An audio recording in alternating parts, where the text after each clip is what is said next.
புதிய பென்ஷன் திட்டத்தை ரத்து செய்ய வலியுறுத்தி 25ஆம் தேதி கோட்டையை நோக்கி பேரணி நடத்தவுள்ளதாக ஜாக்டோ கூட்டுக்குழு அறிவித்துள்ளது. ஜாக்டோ உயர்மட்ட குழு ஆலோசனைக் கூட்டம் சென்னை சேப்பாக்கத்தில் நடைபெற்றது.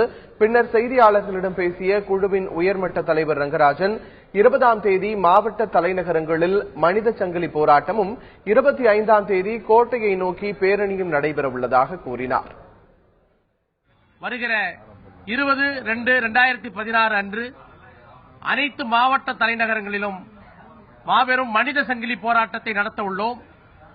அதன் தொடர்ச்சியாக வருகிற 25/2/2016 அன்று பல லட்சம் ஆசிரியர்கள் ஒன்று திரண்டு கோட்டையை நோக்கி பேரணியாக செல்ல இருக்கிறோம். தமிழக அரசு ஆசிரியர்களின் நியாயமான கோரிக்கைகளை உணர்ந்து உடனடியாக 15 அம்ச கோரிக்கைகளை நிறைவேற்றிட வேண்டும் என்று ஜாக்டோ பேரமைப்பின் சார்பாக தமிழக அரசை வலியுறுத்தி கேட்டுக் கொள்கிறோம்.